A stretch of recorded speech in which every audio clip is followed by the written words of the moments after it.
जय जय रघुवीर समर्थ. माझ्या या जय जय रघुवीर समर्थ या चॅनलवर तुम्हा सर्वांचं स्वागत. आपण दशक पहिला समास 7वा कवीश्वर स्तवन आपण पाहत आहोत. 1 ते 17 ओळींचं दासबोधामधील वाचन आपलं झालेलं आहे. आता आपण 18 ते 34 या ओव्या पाहणार आहोत. बघूया दशक पहिला समास 7वा.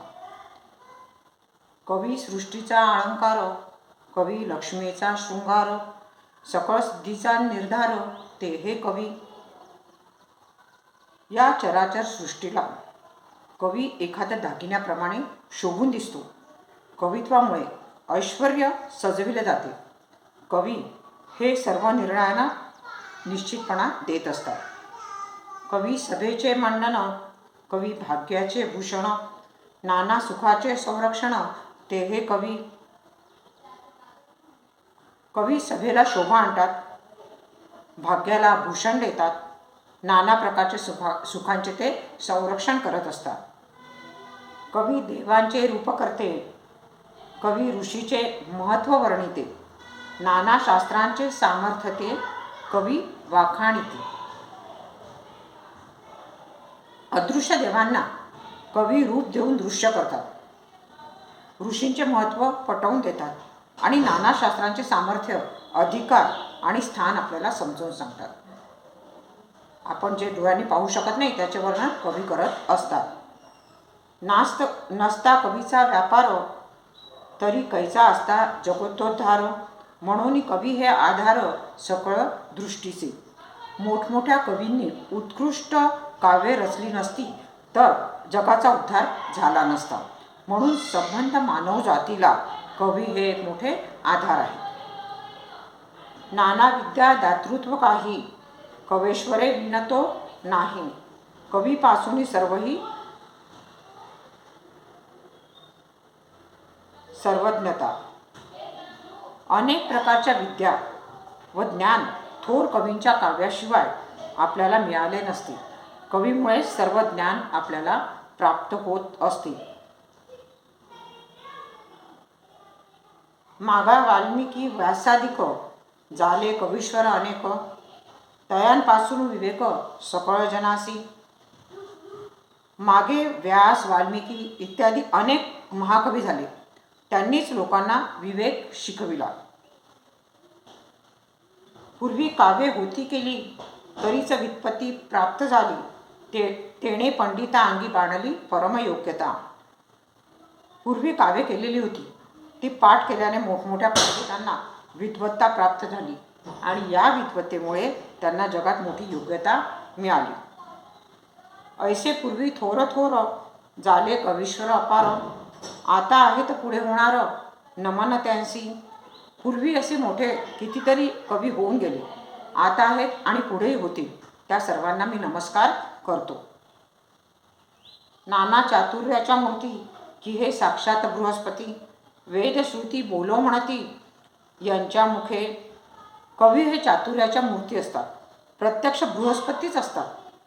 वेदश्रुतींना सुद्धा असे वाटते की त्यांच्या मुखाने आपण शब्दरूपाने प्रकट व्हावे.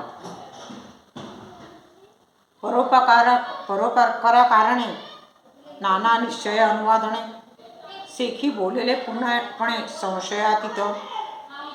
केवळ परोपकारासाठी अनेक प्रकारचे सिद्धांत कवी आपल्या काव्यामध्ये सांगतात. पूर्णपणे संशयातीत असे सिद्धांत अखेर ते सांगत असतात. की हे अमृताचे मेघ ओळले, की हे नवरसाचे बोध लोटले, नाना सुखाचे उचंबळले सरोवर हे. कवी म्हणजे लोकांवर काव्यामृताचा वर्षाव करणारे मेघ, किंवा नवरसांनी भरून वाहणारे मोठे प्रवाह, किंवा अनेक प्रकारच्या सुखांनी भरलेली उचमणारी सरोवरेच आहेत. की हे विविध नदीची भांडारे, प्रगट झाली मनुष्याकरे, नाना वस्तूचे विचारे कोंदाटले हे. कवी म्हणजे मनुष्यरूपाने प्रकट झालेली विवेकरूपी संपत्तीची कोठारे आहेत. कवीचे जे अंतरंग आहेत ते परमात्मा वस्तूच्या विचारांनी भरलेले असते. की हे आदिशक्तीचे ठेवणे, नाना पदार्थास आणि उणे, लादले पूर्व संचिताच्या गुणे विश्वजनासी. आदिपुरुषी दडून मारून राहणारी ईश्वराची निजशक्ती, जी महामाया, तिची ठेव, तिचे मर्मस्थान म्हणजे हे कवी. जगातील सर्व पदार्थांना उणे आणणारी, तुच्छ करणारी ठेव पूर्वपुण्याच्या योगाने अनेकांना लाभत असते. की हे सुखाचे तारुवे लोटली, अक्षय आनंदे उतटली, विश्वजनास उपेगा आली, नाना प्रयोगा कारणे. कवी म्हणजे अक्षय स्वानंदाने काठोकाठ भरलेली सुखाची तारवे आहे. जीवन प्रवाहात ते तरंगत असतात. अनेक योजना, अनेक उद्योग सफल करण्यासाठी ही जहाजे सर्व लोकांना उपलब्ध असतात. की हे निरंजनाची संपत्ती, की हे विराटाची योग्य स्थिती, नातरी भक्तीची फळश्रुती फळास आली. कवी म्हणजे अत्यंत शुद्ध अशा परब्रह्माचे ऐश्वर्य आहे. दृश्य विश्वाला अंतर्यामीपणे सांभाळणारा जो विराट पुरुष, त्याची ध्यानावस्था म्हणजे हे कवी. भेदाने भरलेल्या विश्वात व्यापून देखील ईश्वर अभेद अवस्थेतच राहत असतो. भेदात असून भेदाचे भान त्याला नसते, ही त्याची ध्यानमग्न अवस्था. तेच कवीचे रूप होय. काव्य प्रसवताना कवी ध्यानमग्न असतो, ईश्वराशी तादात्म्य पावतो. कवी म्हणजे साकार झालेला भक्तीचा परिणाम आहे. भगवंताच्या प्रेमाची कल्पना कवीच प्रत्यक्षात मांडत असतो.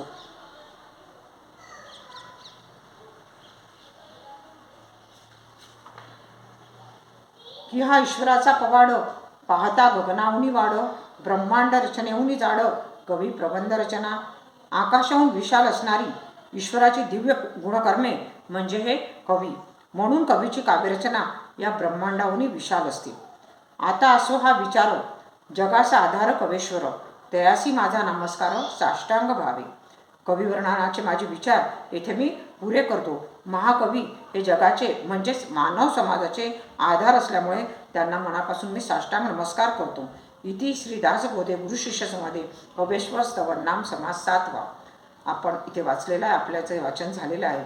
या समासामध्ये समर्थांनी कवीचे वर्णन केले आहे की जे कोणी पाहू शकत नाही ते कवी पाहत असतो आणि त्याचे वर्णन तो आपल्या शब्दामध्ये मांडत असतो. आपल्याला देव दिसत नाही, परंतु कवी त्या देवाचे रूप आपल्याला त्याच्या शब्दातून आपल्या नजरेसमोर आणून देत असतो. निसर्गातील प्रत्येक गोष्टीचे वर्णन तो इतक्या खुबीने करतो की तो निसर्गच जणू काही आपल्या डोळ्यासमोर येत असतो. अशा प्रकारच्या कवीला नमन करून समासांनी हा समास पूर्ण केलेला आहे समर्थांनी.